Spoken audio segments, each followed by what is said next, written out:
Votre invité aujourd'hui dans la grande interview en direct sur Boursorama, c'est Philippe Crouzet. Bonjour. Bonjour. Merci d'être là avec nous, président du directoire de Vallourec. Vallourec, leader mondial, on le rappelle, leader mondial de la fabrication de tubes sans soudure, essentiellement pour le marché pétrolier.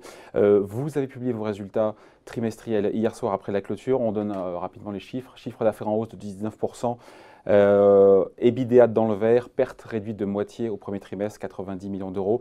Objectif 2019 confirmé. Résultat, le cours prend 9% aujourd'hui à la mi-journée. On peut dire, là, ça y est, Vallourec remonte la pente. C'est la remontada après une descente aux enfers quand même.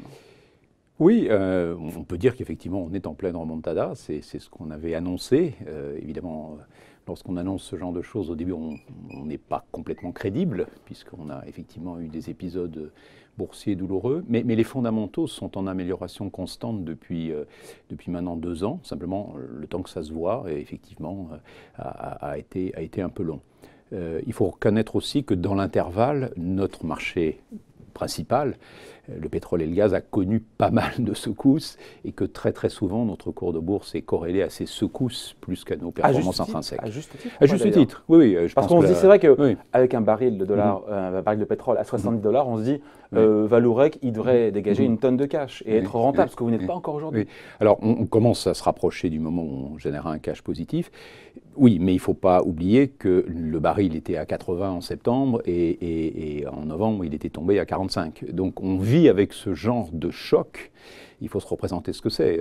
Lorsque votre matière première fondamentale connaît ce genre de haut et de bas, c'est quand même très brutal pour nos clients et donc pour nous. On peut faire le parallèle parce que je me rappelle, Patrick Pouyanné, quand il est venu, patron de Total ici, il m'a dit, alors le chiffre, je réfléchis, oui, il m'a dit, le point mort pour nous, je l'ai abaissé. Oui. Il était il y a 4-5 ans à 80 $, maintenant on est à 40-45 $ le baril, c'est ce qu'il m'a dit. C'est ce qu'il vise, absolument. On peut dire, il était chez nous, on peut dire ça pareil pour Vallourec. Absolument. Il y a un seuil à partir duquel… Oui, absolument. Alors votre comparaison est très intéressante parce que ça illustre ce qui s'est passé dans le monde du pétrole.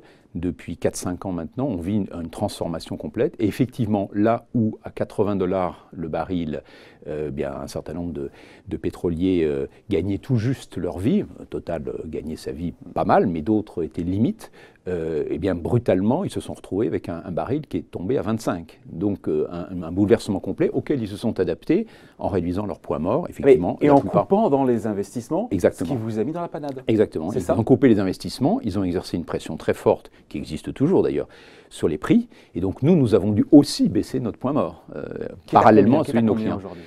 Alors, on ne peut pas nous mesurer directement par rapport au prix du baril, mais il est clair que tant que le baril reste aux alentours de ce qu'il est aujourd'hui, 60 voire 70 selon les indicateurs qu'on prend, ça crée un contexte où on redevient rentable. Donc cette amélioration, Philippe Crouzet, des résultats, elle est pérenne, elle va se poursuivre. Cette croissance de 19% du chiffre d'affaires au premier trimestre, on se dit quoi? C'est du solide ou il y a un risque de rechute? Ou là, vraiment, la croissance, elle est là de manière pérenne, alors, durable? Il y a bien sûr l'incertitude macroéconomique qui touche tous les secteurs. Mais si on fait l'hypothèse qu'il n'y a pas de catastrophe, une guerre des prix insensée entre les États-Unis et la Chine, ou ce genre de risque macroéconomique, si on regarde simplement les fondamentaux de notre secteur, oui, notre remontée, elle est durable.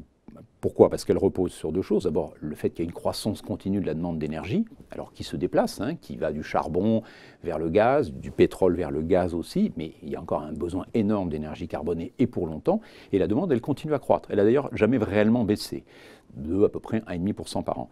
Et en face de ça, il y a une offre de pétrole qui est beaucoup plus disciplinée, mais qui, du fait du sous-investissement auquel vous avez fait référence, nécessite, et c'est ça qui nous concerne nous, énormément d'investissements dans les années qui viennent. On a sous-investi, on n'a pas renouvelé les ressources qui ont été consommées. Pourquoi elles ne relancent pas les compagnies pétrolières, les majors, plus franchement leurs investissements? Parce qu'on se dit que, encore une fois, qu'un pétrole à 70 $, alors qu'on a sous-investi pendant des années, il y a mécaniquement un rattrapage. Alors, c'est en train de se faire. Simplement, c'est vrai que les major oil companies, donc les grandes sociétés qui sont cotées en bourse, sont maintenant beaucoup plus attentives à leur génération de cash flow. Et donc, c'est ça qui fait qu'elles prennent plus de temps à prendre leurs décisions. 2 commentaires là-dessus. Le premier, c'est vrai que lorsque le baril était à 100 $, elles ne généraient pas un cash positif. Donc c'était effectivement une situation qui n'était pas tenable. C'était ça la situation avant 2014. À 100, 110 dollars le baril, la plupart des grands majors s'endettaient pour payer du dividende. C'était une situation qui était intenable. Je me souviens encore, Christophe de Margerie le dénonçant et le reconnaissant, même pour Total à l'époque. Et tout le travail qui a été fait depuis par ces majors, c'était de faire en sorte d'être en cash positif, en capacité de distribuer du dividende à 50 dollars ou 40 dollars le baril, même pour certains. Mais donc ça, c'est la première remarque. Ils ont beaucoup progressé. La deuxième, c'est que les major oil companies ne sont pas la totalité du marché. Ils sont en fait une minorité. À côté, vous avez un grand ensemble qui sont les compagnies nationales, les national oil companies, les Saudi Aramco, les Petrobras, qui, eux, n'ont jamais cessé d'investir. Pourquoi ? Parce que leur mission, c'est de produire. Ce n'est pas nécessairement d'être super rentable, c'est de produire, parce que leur pays en dépend. Donc eux n'ont pas retardé les investissements. Simplement, les major oil companies sont importantes pour nous en tant que clients parce qu'ils font les projets les plus techniquement avancés, et donc ceux sur lesquels nous vendons les produits qui ont la plus grande valeur, les projets offshore. Ouais.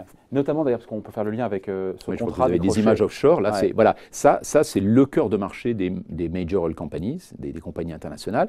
Et pour nous, c'est une partie du fonds de commerce qui est très importante parce que vous imaginez bien que ce sont les tubes et les connexions les plus pointus qui ont le plus de valeur. Alors c'est ce genre de projet qui valent des dizaines de milliards qui aujourd'hui sont décidés, mais d'une façon très progressive. Au Brésil aussi, parce que ce qui a rassuré les marchés en avril, c'était ce gros contrat décroché là-bas pour Technip FMC.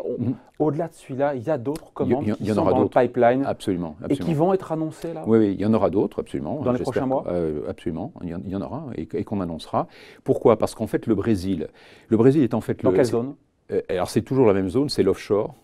C'est ce qu'on appelle le pre-salt, c'est-à-dire que le pétrole est très très profond, il est très loin du rivage, d'ailleurs il est en général à 300-350 km, donc des conditions d'exploitation qui ne sont pas complètement simples, très profond, 8 à 10 000 mètres de profondeur, et il faut traverser une couche de sel. Et donc, c'est pour ça qu'on appelle ces gisements antésalifères, ou pre-salt en anglais ou en portugais, puisque le pétrole est en dessous du sel. Et là, il y a d'énormes potentiels, énormes, une productivité des puits qui est absolument fantastique. C'était un monopole de Petrobras, mais la bonne nouvelle, c'est que depuis quelques années, les compagnies pétrolières internationales sont autorisées maintenant à y acheter des positions. Et Total fait partie de ces compagnies qui aujourd'hui sont en train d'investir, donc qui préparent des projets qui vont voir le jour dans les années qui viennent, les années commençant dès l'année prochaine, et peut-être même avec certains projets dès la fin de cette année-ci.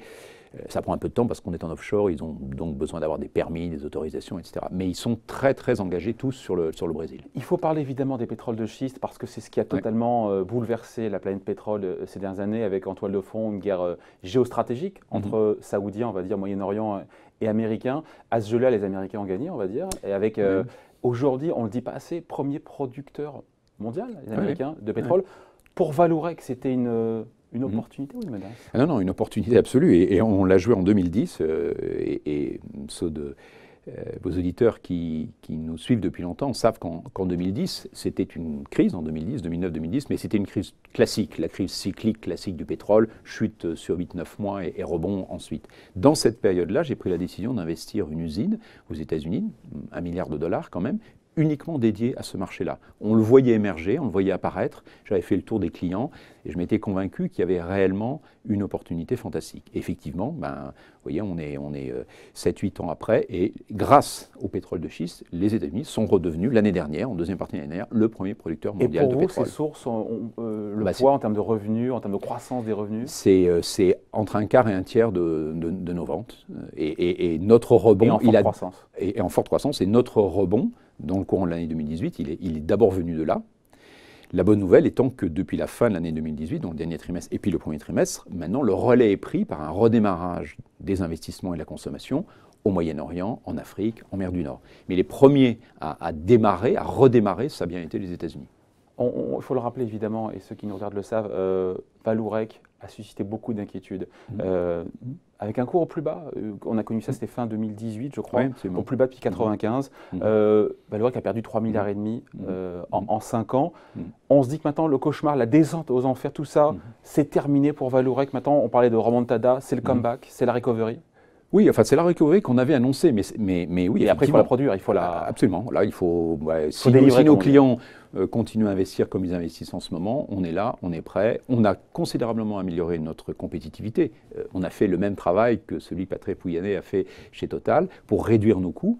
On l'a fait de deux façons, en réduisant nos coûts dans chacune de nos opérations existantes et puis en développant deux pôles de production très compétitifs au Brésil, où on était historiquement et on a augmenté nos capacités, et en Chine, où on a fait une acquisition. Et ces deux pôles de compétitivité nous permettent d'accompagner les clients dans cette remontada qui est aussi la leur. Ouais. Alors pourquoi est-ce qu'on a Morgan Stanley, qui il y a encore quelques mois nous disait que voilà, Vallourec sera encore dans le rouge jusqu'en 2021 Il se trompe? Ben, on est en train de montrer que, effectivement, mais la perte a été réduite de moitié. Voilà, non, mais on est content. Quand est-ce que Vallourec sera dans le vert en termes de résultats nets? Ça peut prendre encore un petit peu de temps, puisqu'on a pas mal de frais financiers. On a un 200 millions d'euros qui est assez lourd, absolument. On a un peu plus de charges d'intérêt. Oui, c'est ça, de charges d'intérêt. Ouais. Mais l'important pour nous et dans nos métiers, qui sont des métiers quand même un capital intensif, qui consomment pas mal de capitaux, c'est de revenir d'abord à un cash flow positif. Voilà. Et ça, on en est plus très En cours d'année. Si j'ai bien compris. Alors, dans le courant de l'année 2019, alors, comme vous savez, Vallourec dégagera un cash flow net positif. Alors, je rappelle qu'au 4e trimestre 2018, on a dégagé un free cash flow positif. Donc, trimestre par trimestre, oui, on commence à avoir des trimestres positifs. Voilà. Évidemment, notre objectif, c'est que ce soit chaque trimestre positif, et on s'en rapproche. Et c'est comme ça qu'on pourra rassurer les marchés? Oui, mais je pense que les marchés sur cette capacité, à croître, et deux, à dégager de manière pérenne des cash flows positifs. Oui, bien sûr. Bien sûr. Mais je pense qu'aussi, les marchés commencent à voir que notre rentabilité industrielle, donc avant frais financiers, donc avant, je dirais, le poids du passé, commence à effectivement être décente. On a une marge industrielle qui est de 17%, 16 ou 17%, entre 16 et 17%, donc ça commence à devenir tout à fait raisonnable. Ouais. Le poids du passé, c'est la dette, mais ce sont des choix stratégiques aussi. Voilà. Cette situation financière a pu inquiéter. On est à plus de 2 milliards, 2,1 milliards d'euros de dette. Elle se creuse toujours. Oui, mais plus beaucoup. Là maintenant, on est sur la dérivée seconde. À un moment, on est voilà, la dérivée seconde. Et puis il y a un moment où ça va commencer à baisser. Mais on est tout à fait sur la trajectoire financière qu'on avait annoncée lorsque. Il y a un objectif, pardon, je vous coupe. Il y a un objectif de réduction de la dette. Vous pouvez dire voilà, à 2-3 ans, voilà où on sera. Alors, on a des objectifs internes, mais qui effectivement ne rendent pas publics. Mais lorsqu'on avait annoncé notre augmentation de capital en début 2016, on l'avait fait en fonction d'une trajectoire financière qui, évidemment, à un moment, nous faisait baisser la dette. On est tout à fait sur cette trajectoire. On est même un peu mieux.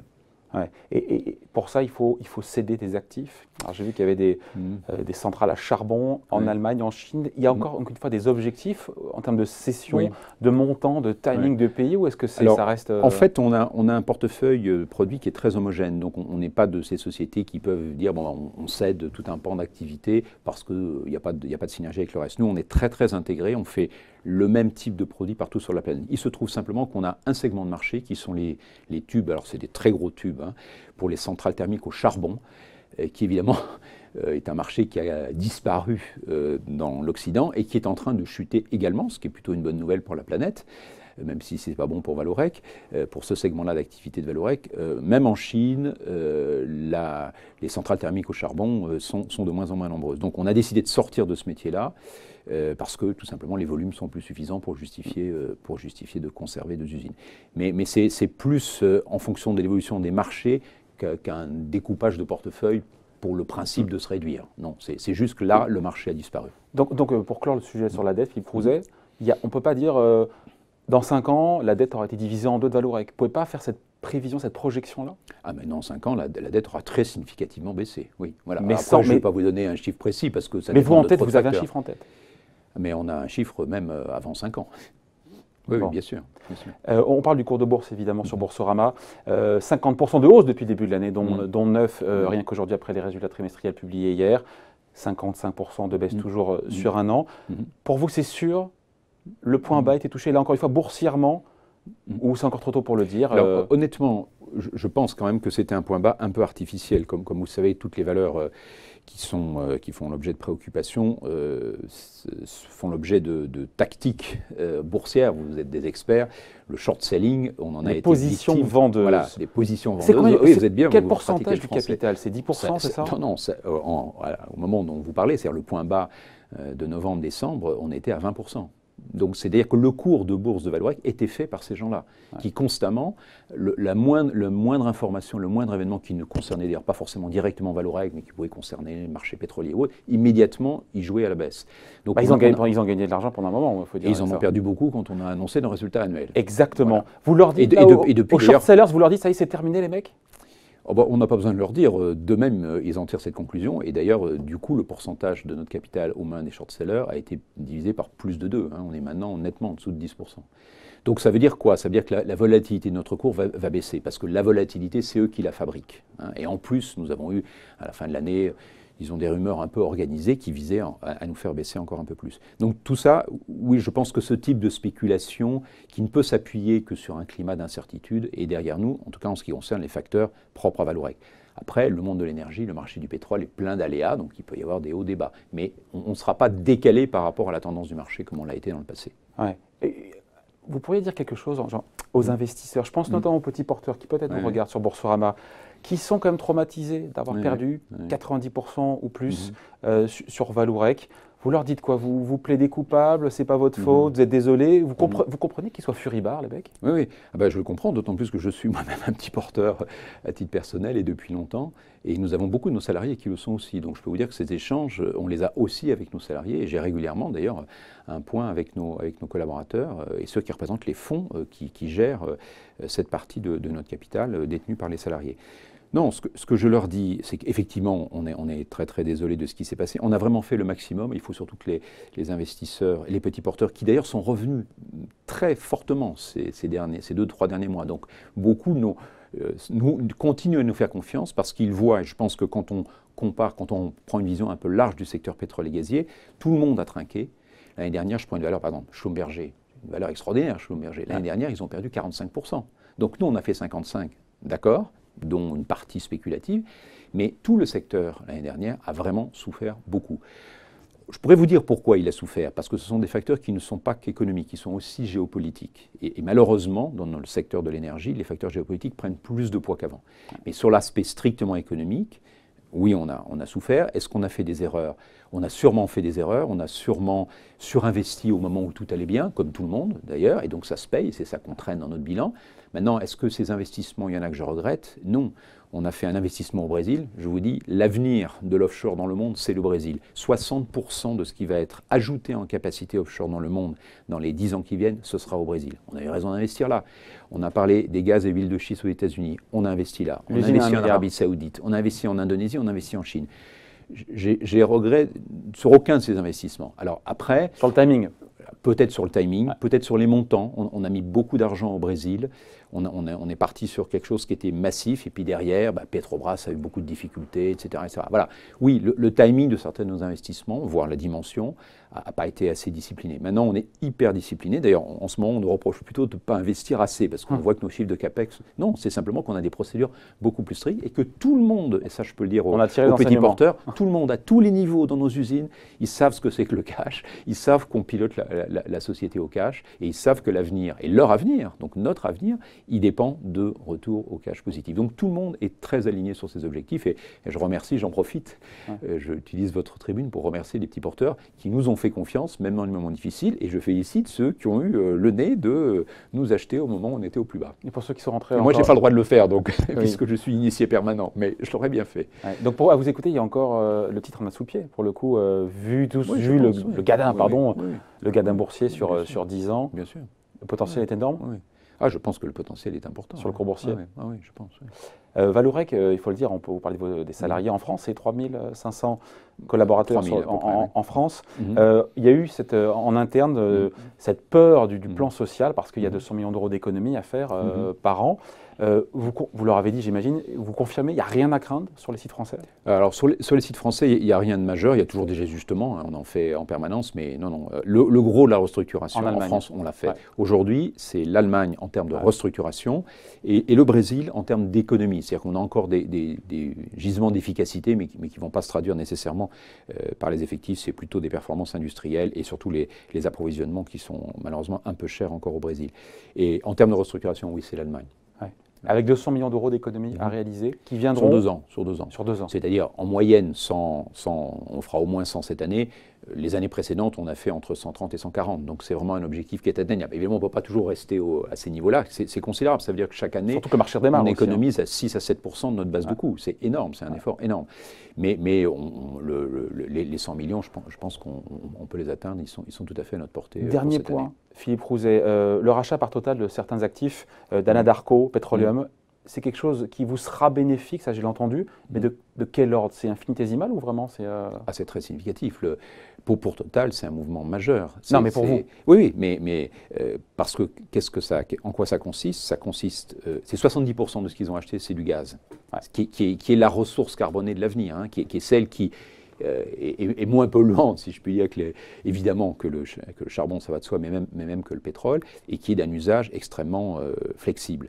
Donc ils achètent énormément de réserves de gaz, en particulier en Afrique de l'Ouest et en Afrique de l'Est, où Total n'était pas présent. Et donc pour nous, par exemple, l'Afrique de l'Est, c'est une opportunité énorme parce que ceux qui opéraient dans cette zone-là n'étaient pas des clients historiques et traditionnels de Vallourec. C'était par exemple Anadarko que nous ne fournissions pas, qui était plutôt un client de nos concurrents. Donc le fait que ce soit Total maintenant nous donne une chance, oui, de les fournir. Et là, c'est du gaz, donc ce sont des connexions vraiment très techniques. Donc le momentum est bon. Le momentum est bon, il est très Vallourec. bon, et c'était un très beau mouvement de Total. Très bon. Et donc la remontada, on retient ça, la remontada de Vallourec. C'est vous qui l'avez dit, mais je souscris. Oui, je souscris. On en reparlera, vous reviendrez pour les prochains trimestriels, on en parlera ensemble. D'accord. Merci d'avoir été notre invité. Merci Philippe Rouzet, le président du directoire de Vallourec, qui était l'invité de la grande interview en direct sur Boursorama. Merci.